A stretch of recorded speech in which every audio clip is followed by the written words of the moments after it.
রুশ সেনাদের দুঃসহ আক্রমণ ও আগ্রাসনে রণক্ষেত্র ছেড়ে পালাতে বাধ্য হচ্ছেন ইউক্রেনীয় সেনারা।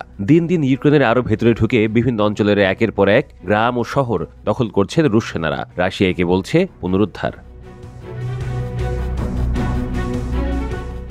গতকালও জাপোরিজিয়ার দক্ষিণাংশের 5টি গ্রাম ছেড়ে পিছু হটেছে ইউক্রেনীয় সেনারা।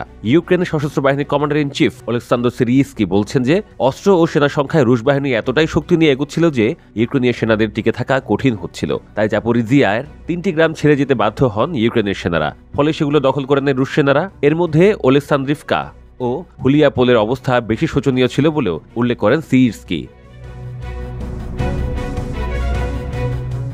ইউক্রেনের সেনাবাহিনী জানিয়েছে রুশ গোলন্দাজ বাহিনীর তীব্র আক্রমণের চাপে জাপোরিজিয়ায় ওই 5টি গ্রাম ছেড়ে পিছু হটতে বাধ্য হন ইউক্রেনের সেনারা। রুশ গোলন্দাজ বাহিনী কমপক্ষে 2000 গোলা জাপোরিজিয়ায় বর্ষণ করেছে বলে দাবি ইউক্রেনের সেনাবাহিনীর। সিরিস্কি বলছিলেন যে বৈরী আবহাওয়া, বিশেষ করে ঘন কুয়াশাকে কাজে লাগিয়ে জাপোরিজিয়ার গ্রামগুলোতে ঢুকে পড়েন রুশ সেনারা। তবে এজন্য রুশ সেনারা বেশ ভুক্তভোগীও হয়েছে উল্লেখ করে সিরিস্কি দাবি করেছেন ইউক্রেনের 1 মিটার ভূমি 100 রুশ সেনার প্রাণহরণকারী।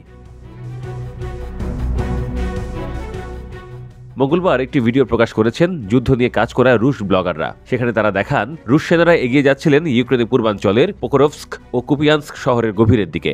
রুশ সেনারা এগিয়ে চলছিলেন মোটরসাইকেলে করে। মোটরসাইকেলগুলোর সঙ্গে রয়েছে ভাঙাচোরা গাড়ি, কোনোটির দরজা নেই, কোনোটির জানলা নেই। সেগুলোতে বসে আছেন রুশ সেনারা। কারো জায়গা হয়েছে আবার গাড়ির ছাদে, পাশে রাখা একটি ড্রোন। ইউক্রেনের পোকরোভস্ক শহরকে রাশিয়ার গণমাধ্যমগুলো উল্লেখ করে দোনেস্ক অঞ্চলের প্রবেশদ্বার হিসেবে। মস্কোর ভাষ্য, এই শহরটির মাধ্যমে রুশ সেনারা দোনেস্কে ইউক্রেনের নিয়ন্ত্রণে থাকা 2 শহর ক্রামাতোরস্ক ও স্লোভিয়ানস্কে প্রবেশ করতে পারবেন। সে কারণেই 1 বছরের বেশি সময় ধরে পোকরোভস্ক শহর দখলের হুমকি দিয়ে আসছিল রুশ বাহিনী। রুশ ব্লগারদের প্রকাশিত ভিডিওটির সত্যতা যাচাই করেছে রয়টার্স। স্যাটেলাইটে ধারণ করা ছবির সঙ্গে ভিডিওটির রাস্তাঘাট, রাস্তার বিভিন্ন চিহ্ন, টাওয়ার ও গাছের মিল পাওয়া গেছে। ফলে ভিডিওটি যে পোকরোভস্ক শহরের গভীরে যাওয়ার পথে করা সেই বিষয়ে কোনো সন্দেহ নেই। তবে সেটি কবে ধারণ করা সেই বিষয়ে নিশ্চিত হতে পারেনি রয়টার্স। ইউক্রেনের সামরিক বাহিনী জানিয়েছে পোকরোভস্ক শহরের ভেতরে এখন রাশিয়ার প্রায় 300 সেনা অবস্থান করছেন। সেখানে আরও সেনা মোতায়েন করতে বিগত কয়েকদিন ধরে চেষ্টা চালিয়ে যাচ্ছে মস্কো।